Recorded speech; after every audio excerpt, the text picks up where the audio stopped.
반갑습니다.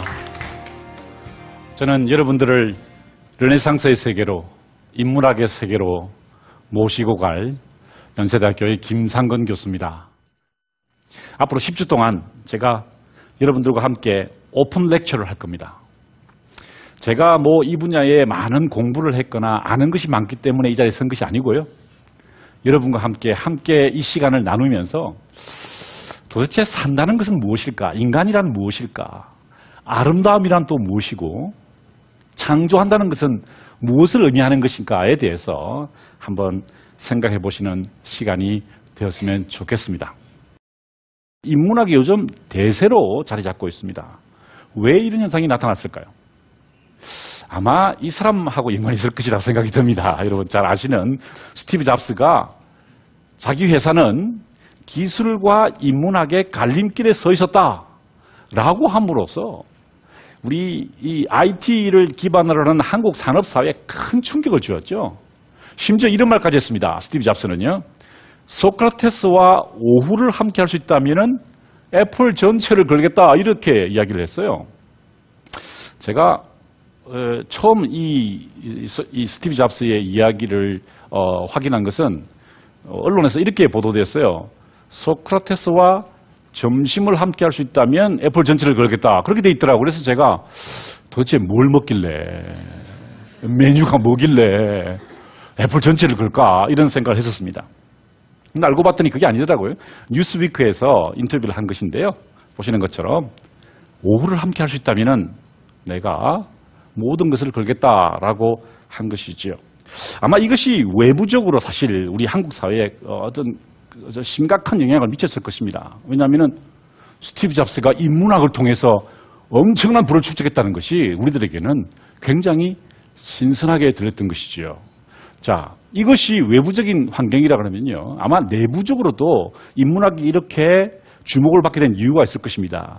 그것이 뭘까요? 아마 저는 이 현상 때문이라고 생각합니다. 세계적인 경제 위기가 계속되면서 IMF 이래로 계속해서 우리 한국 사회를 정말 피곤하게 하고 힘들게 하는 세계 경제의 쇠퇴가 우리로 하여금 우리 자신을 돌아보게 만든 것이죠. 언제까지 이렇게 살아야 되는 것인가? 아니, 자본주의 체제가 정말 이렇게 지속될 것인가에 대한 근본적인 회의가 들기 시작한 것이죠. 그래서 이제 돌아보면서 나는 도대체 어떻게 인생을 살아야 되고 우리 사회는 어떻게 지속 가능하게 될 것인가에 대해서 고민하면서 이제 인문학에 대한 관심이 서서히 정폭되었다라고 저는 생각을 합니다. 인문학이란 무엇일까요? 우리는 기계가 아닙니다.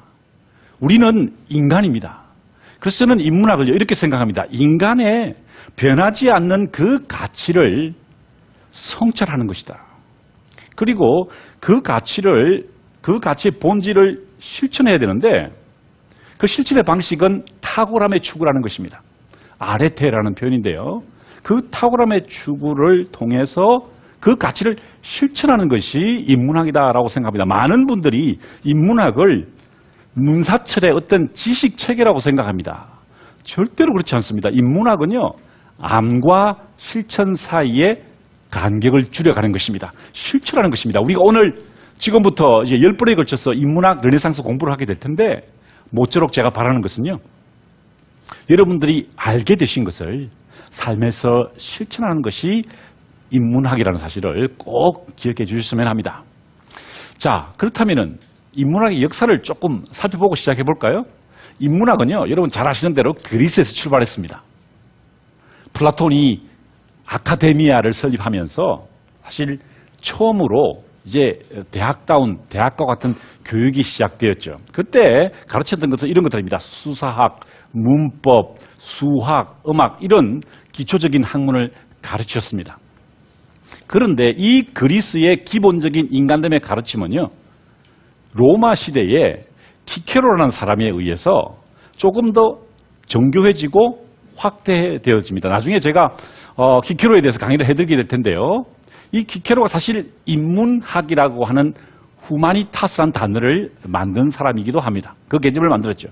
그런데 이분이 무엇을 인문학이라 했냐면요. 세 가지 분야였습니다. 첫째, 역사를 통해서 지혜를 배워야 한다는 것입니다. 특별히 로마 시대의 지도자들은 역사를 통해서 지혜를 얻으라라는 것이 그의 첫 번째 가르침이었고, 두 번째, 도덕적 판단력을 길러야 됩니다. 합리적으로 사고하는 능력을 통해서 도덕적으로 사고한다는 것은 무엇일까에 대해서 늘 성찰하라는 것입니다. 세 번째는 말하고 쓰는 능력입니다. 여러분, 지도자가 되시면은, 리더가 되시면은 뭘 합니까? 앞에 서서 말씀하시고 또 글을 쓰시죠. 그래서 이 키케로가 만든 후마니타스 인문학은요, 어떤 대학의 커리큘럼이 아니라 지도자, 일반 시민들 중에서 사람들을 이끌고 가야 할 위치에 있는 사람들을 위한 어떤 운동적인 성격을 가졌다는 것입니다. 학문체계가 아니었다는 것이죠. 자, 그런데 문제는 중세시대에 접어들면서 이런 지도자 교육은 모두 사제교육으로 환체되었죠. 신학이 대세였던 시대였습니다. 그러다가 이제 다시 르네상스 시대에 여러분 잘 아시는 그 스투디아 후마니타스, 그러니까 우리가 말하는 인문학이라는 단어가 다시 고안되게 된 것입니다. 피렌체의 철학자이자 법학자였자 사상가였던 페트라르카라는 사람이 고안한 것인데요. 역시 이 페트라르카는요, 키케로가 발견했던 로마 시대의 어떤 인문학을 재해석하고 다시 수용하면서 그 피렌체와 14세기, 15세기, 16세기의 유럽의 리더들을 위해서 이런 공부를 하라는 것입니다. 첫째, 역사 공부를 하라는 거예요. 지혜를 얻기 위해서. 두 번째, 도덕 철학 공부를 해야 됩니다. 역시 합리적 사유, 이런 것이 굉장히 중요하죠. 마지막으로 문법, 수사학, 시라는 구체적인 학문 분야를 결집하여서 인문학의 커리큘럼을 완성하게 됩니다.